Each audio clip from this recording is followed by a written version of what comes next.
अस्सलाम वालेकुम दोस्तों, मैं डॉक्टर समर फिर आपकी खिदमत में हाजिर। अल्लाह के फजल करम से शादो आबाद। आज का सबसे अहम सवाल जो सब एक दूसरे से पूछ रहे हैं कि आप किसको वोट देंगे, लेकिन इससे भी अहम सवाल कि आपका वोट कौन डिजर्व करता है। इलेक्शन 2024 पाकिस्तान। चलिए शुरू करते हैं।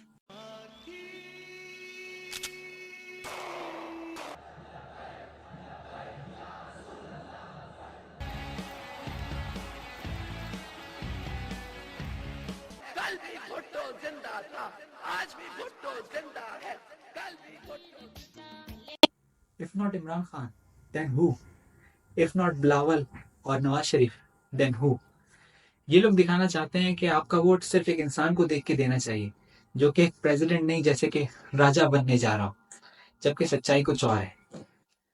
हमारे मुल्क में पार्लियामेंट डेमोक्रेसी है, जिसमें हम लोग किसी भी कॉन्स्टिट्यूंसी के एमपी या एमएनए को वोट देते हैं।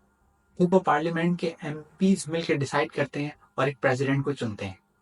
जबकि अमेरिका में ऐसा नहीं है। अमेरिका में जो वोटर्स हैं वो डायरेक्ट अपने प्रेसिडेंट को सिलेक्ट करते हैं, जो कि सबसे पावरफुल फिगर होता है। इसे प्रेसिडेंशियल डेमोक्रेसी कहा जाता है।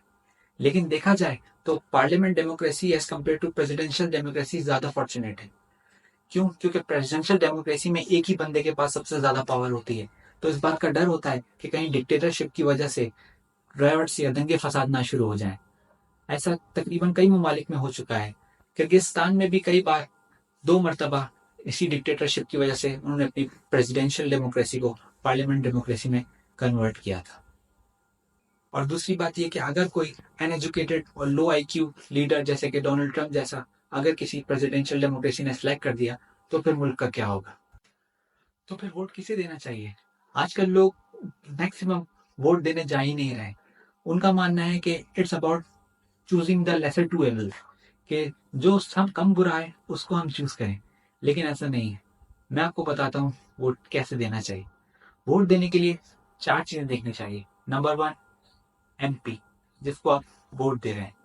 दूसरी चीज, performance of the previous government, इसकी गवर्नमेंट की परफॉर्मेंस कैसी रही है। तीसरा, प्राइम मिनिस्टर या सीएम जो इनके रहे थे। और चौथा, पॉलिटिकल पार्टी। लेकिन सबसे ज्यादा अहमियत आपको इन सब चीजों में एमपी पे देनी चाहिए।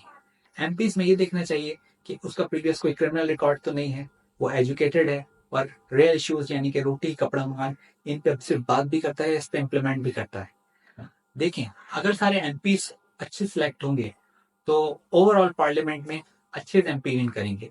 और अच्छे एमपीज विन करने का मतलब है कि जब वो कोई प्रेसिडेंट सेलेक्ट करते हैं या फिर कोई प्राइम मिनिस्टर सेलेक्ट करते हैं तो उनका डिसीजन वेल एंड गुड होगा। ना कि आप पॉलिटिकल पार्टी के बेस पे एमपी को सिलेक्ट करें। इससे बेहतर ये है कि आप ये देखें कि किस एमपी को आप वोट दे रहे हैं, उसे सिलेक्ट करें। अच्छे एमपी, अच्छा डिसीजन। अगर आप पॉलिटिकल पार्टी को देख के सिलेक्ट करते हैं तो फिर एमपीज भी कंफ्यूज होते हैं। ज्यादातर जो अपॉर्चुनिस्टिक एमपीज होते हैं वो उस पार्टी की तरफ जाते हैं जिनको चांसेस ज्यादा विनिंग के होते हैं।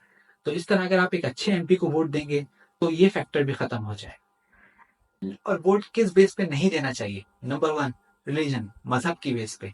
नंबर 2, कास्ट, जात की बेस पे। नंबर 3, इमोशनल होके।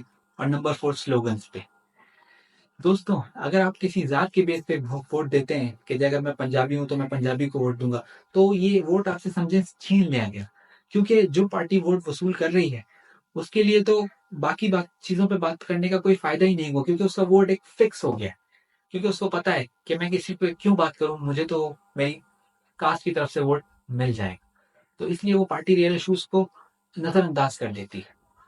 इसलिए ये 4 चीजें ऐसी हैं जिसे देख के आपको लॉजिकली वोट देना चाहिए, क्योंकि हर एक वोट मैटर करता है और हर एक वोट मुल्क को बदल सकता है।